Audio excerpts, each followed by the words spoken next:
Our next honoree of the evening is Captain Laurie Wright. To tell you a little bit about Captain Laurie, please welcome to the stage again, Captain Peter B. Wright.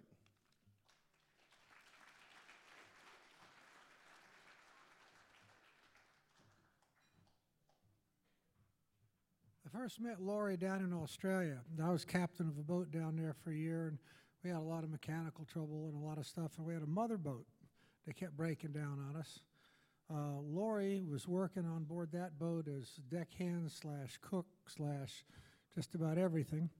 And when the boat finally broke down completely, even though I had 2 perfectly good deckhands, I was talking to Laurie about this the other day, and he said, no, it was just 2 of us.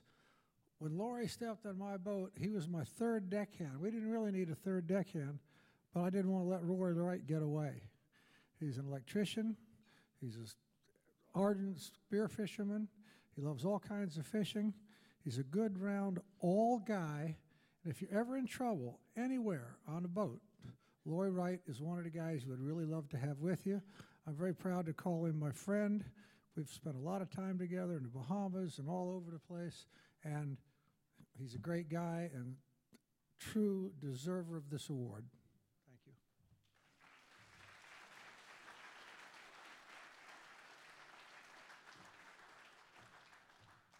Thank you, Captain Peter.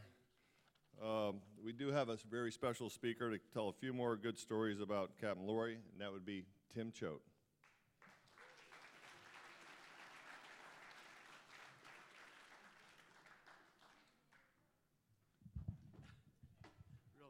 Real short. IGFA members, IGFA Executive Board, the committee, and everyone connected with IGFA, thank you for this opportunity. I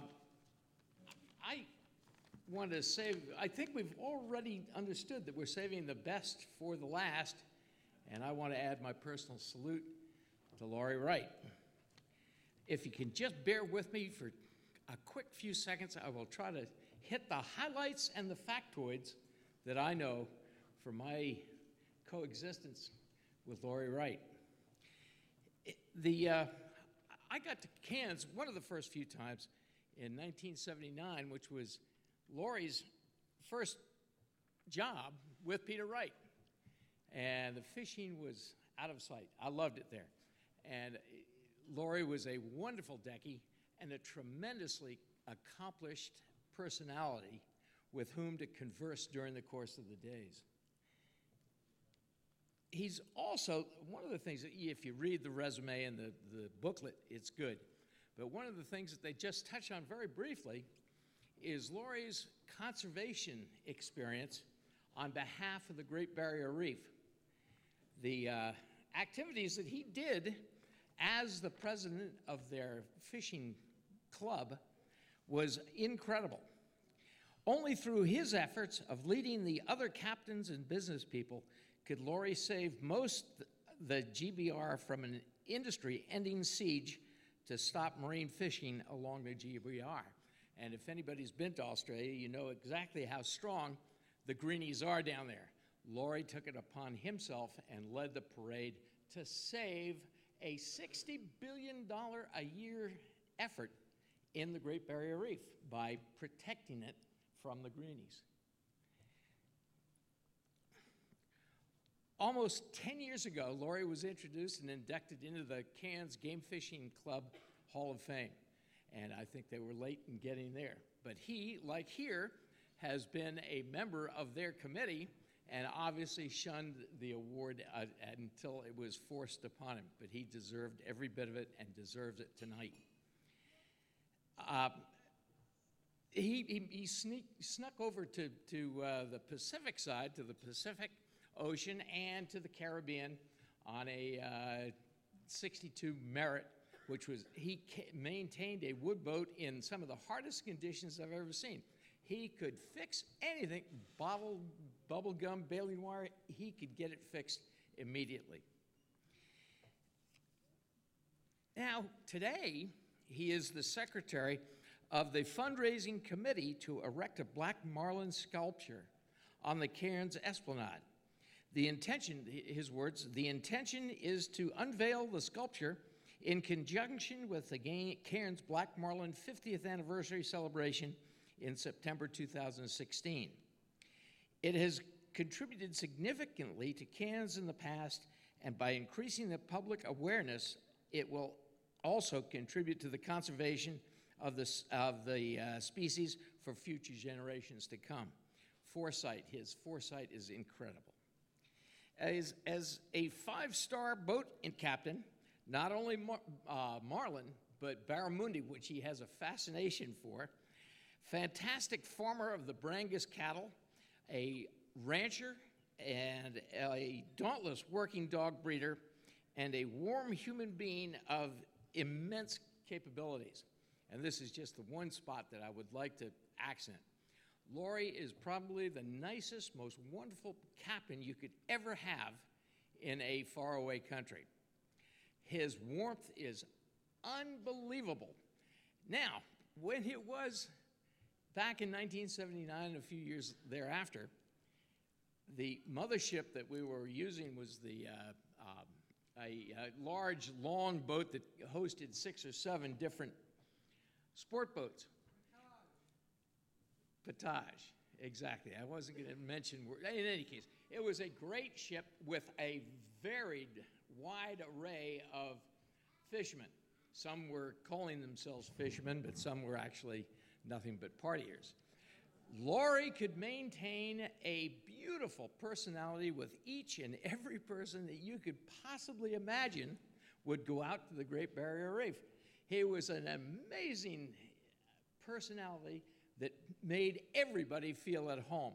And then he'd go work on the mothership or the sport boat with Peter. It was an amazing operation that Laurie's personality really stood to him the strength of time. Laurie, welcome. I salute you. You deserve it. Thank you very much.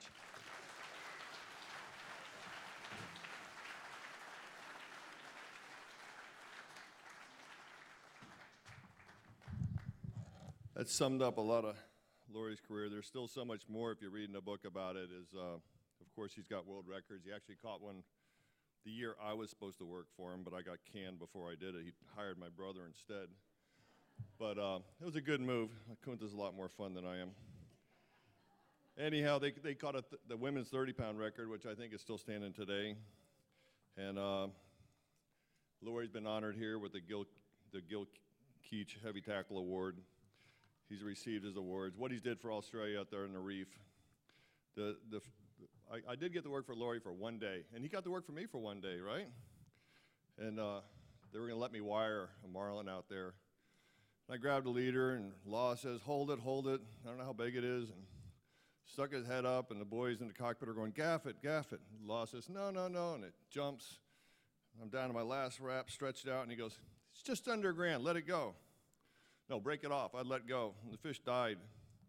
Weighed 990 on the scale. So he knows the size of fish. So I was very impressed, Law. I don't know if that was, if you did that all season or not, but that was sure fun getting to wire a real fish for you. At this time, to accept the Tommy Gifford Award, please welcome, all the way from Australia, Captain Laurie Wright.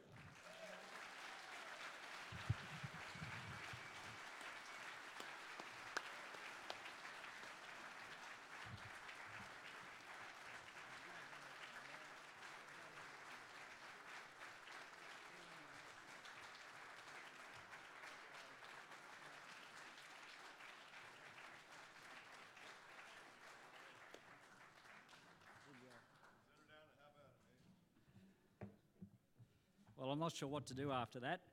I must make an apology first, though, for all those people that were here 2 years ago.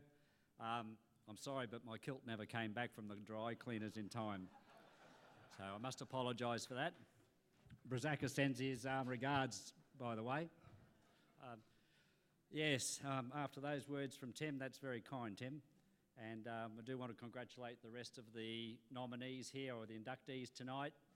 And I will reiterate what Jay Troshachet, if I bastardised your name, Jay, I'm sorry, but I'm an Aussie.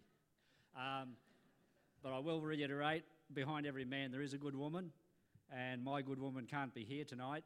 But I think most of the people here actually were looking forward to seeing Julie and not me. But I think it was Aldous Huxley, I think, that wrote a book called A Fortunate Life, and I think I've had one of those. When I first started working for Peter, he was a great teacher and a mentor, and there was no problems with him giving me advice. He'd call me up to the tower and point out places to go fishing and all the little sections of the reef that we needed to look at. And in those days, we only had a paper sounder, and we occasionally got a little bit of a navigation, satellite navigation hit every about a couple of hours. So it was, you had to learn landmarks and everything else. And we were 35, 38 miles offshore, so in most days you didn't have many landmarks. But Peter was a great teacher. He took me to the Bahamas, to Bimini. I fished a few tuna seasons there. I did get to meet Sam Ellis on a number of occasions, and we love Bimini so much that my property back in Australia is called Bimini Park.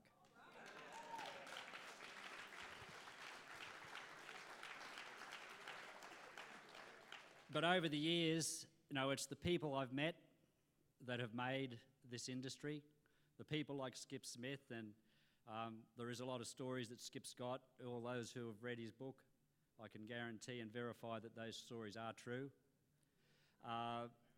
And people at CP, Barkey, O.B. O'Brien, everybody in this room, or a lot of people in this room that I've known, they're always willing to partake of advice and information, sometimes depending on how much rum had been drunk, how pertinent that information was, mind you. But those people were always willing to help. And I've tried to do the same thing right through my career as a captain. I've got a couple of crewmen that are here. Tony DeJulian worked for me for a while.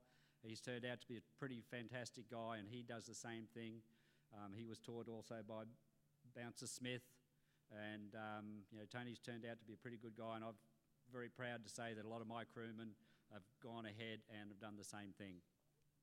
So all I can say is thank you, everybody. It's very fortunate, and I'm happy to be here. I do want to come back to the current time. As Tim reiterated and said, we've been fundraising to put together a life-size sculpture of a 1,000-pound marlin in Cairns on the waterfront. It's not only there to recognise the contribution that fish has done to Cairns, but it's also to bring an awareness to our industry and hopefully the conservation of this sport fishing for future generations to enjoy. And I want to particularly thank the IGFA and very much so President Rob Kramer, because without him, our fundraising efforts would have been very difficult. As it stands now, the funds are raised for our sculpture, and some of you people in this room have donated and supported it.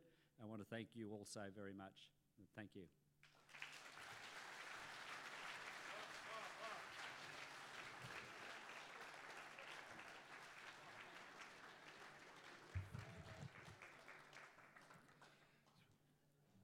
I mean, it seems like the older we get, the more we realize how much conservation we all need to be thinking about. For those of you who don't know, the IGFA had over 50,000 kids go through their program last year here. That's pretty amazing in that program alone.